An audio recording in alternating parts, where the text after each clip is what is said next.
I got menopausal prematurely at the age of 33.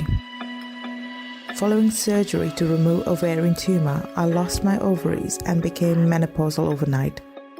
Something you think will happen to you in your late 40s or early 50s is happening to you in your early 30s.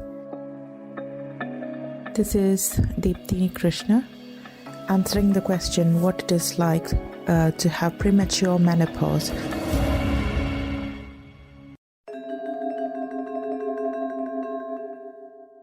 Deepthi Krishna is one of the many women who get menopause much before their time. The technical term for this is premature menopause, as in when your ovaries stop producing eggs much before the age of 40. This is the Quint Fit podcast, and today we're going to talk about premature menopause. My name is Divyani Rattanpal. We're going to be speaking to people who've been through it. We're also going to get medical opinion from a gynaecologist. Now, back to Deepthi's story. What was the experience of premature menopause like for her? What did it feel like? Let's hear it from her. Following surgery, I started to experience extreme low mood, brain fog, not being able to think properly or verbalize what I was feeling, vaginal dryness. I was also mourning the loss of my periods and the fact that maybe it's not possible for me to become a mother for the second time. Some part of me just felt worthless. Deepthi is not the only one. Sunita Dwiwedi got menopause when she was only 32. You genuinely feel that your body and your brain is betraying you. I can't live.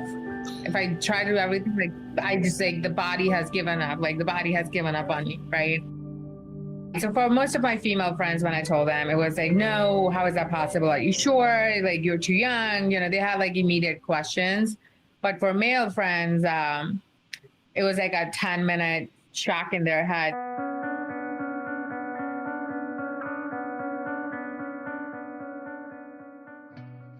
Between 1 to 5% of Indian women get menopause before the age of 40. The number that I am mentioning to you has been picked from two studies, one which was published by the Institute for Social and Economic Change, and the second one which was published in the Health and Social Work Journal.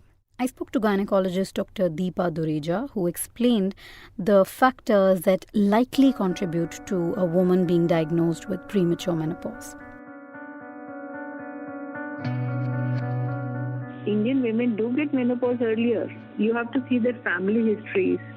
You have to see racial. You have to see the... For those of you who didn't quite get why Dr. Deepa Dureja said racial, there are studies that suggest that race and ethnicity are one of the factors which influence the timing of menopause. And many studies have pointed out that Indian women are more likely to get menopause earlier than their Western counterparts. And I cannot be an environmental scientist to say that, but definitely whatever brings about changes in the ovaries functioning, this can cause. So environmental toxins can cause, which can come from air, water, soil. Insecticide, pesticides can cause. One thing every person should keep in mind is not just PCOD, which everybody thinks. One should even keep in mind premature menopause in that age group. So their hormones should be tested, and if they are falling in the category of menopause, premature menopause, their karyotyping should be done, and then their health has to be taken care of. In what terms? Their skeletal health, because their bones will get affected, osteoporosis. So they have to be put on constantly on calcium, DEXA scan, etc. has to be done.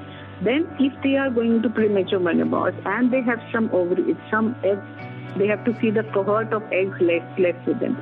We can go for egg freezing for them so that they can be given, they can have a baby later on by their own eggs, by ART methods. So it is possible. So it is possible to have a baby even if you have premature menopause. Yeah, it depends when she's diagnosed, what is the quality of eggs are left. I had decided long ago that I did not want to have kids. So for me, it didn't come with a bad news and the sons, and which I totally understand for anyone else who still hasn't conceived a baby or was planning to one. A lot of women who have premature menopause, they have autoimmune disease. So I have other autoimmune disease. My sister has, my brother has. So we know that we have autoimmune diseases in our family, and those are genetic.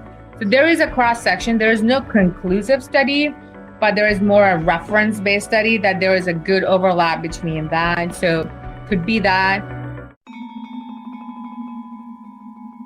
If you read medical literature on premature menopause, some lesser-known causes that will emerge are autoimmune disorders, genetics, surgery to remove the uterus, psychiatric disorders, and even stress. Guys, stress is very, very dangerous for reproductive health.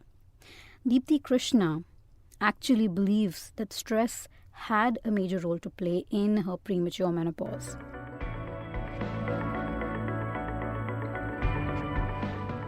At the time, I was going through some highly toxic and stressful situation, which I think was a massive contributor. I feel stress is capable of derailing the fine balance of our body, particularly the hormonal balance of our body.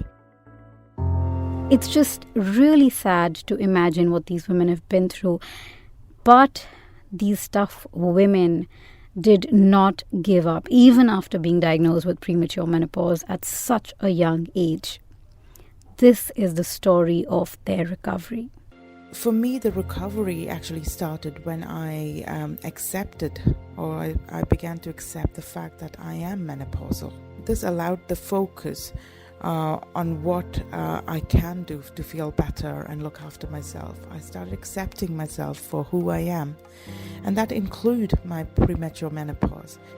I reached out to a number of groups on Facebook where women in similar situation to me vented out their frustrations, their successes, what they were doing, what they could do to feel better.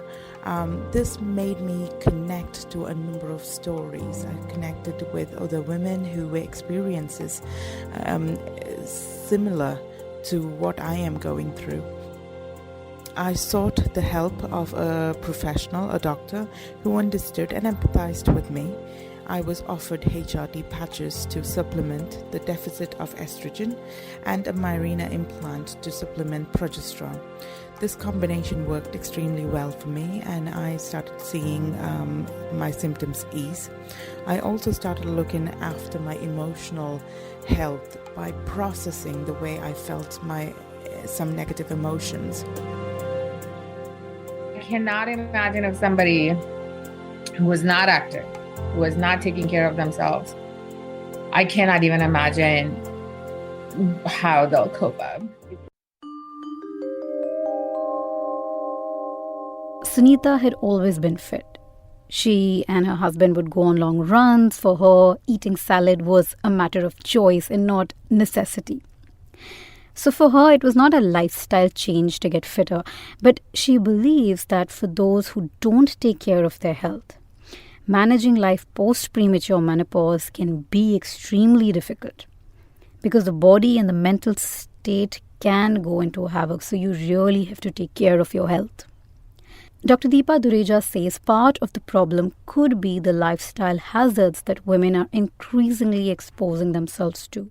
This is a societal change because many young women are now taking alcohol very casually, smoking casually. The biggest thing is nicotine. Nicotine is very bad for the cells of sperm cells or egg cells. 3 things which are affecting the reproductive health of young women is smoking, alcohol, and gain in weight. In these women, the reproductive future has to be thought for them. It's very alarming, very, very alarming to me. Guys, here's a fact. Women's health is not taken seriously. Premature menopause is hardly spoken about. So first of all, I wanted to thank all of you listeners for listening to this really important topic and sticking around till the end. I would just request you to share this with people you know so that the conversation on premature menopause can go further. If you like this podcast, you can subscribe to the Quint on Apple Podcasts. You can also follow Quint Fit on Facebook, Twitter, or Instagram. And for the women listeners, if you have any story to share about menopause, you can send it to me on Facebook. My page is Facebook.com/Divyani Rattanpal. Until then, ciao and take very, very, very good care of your health.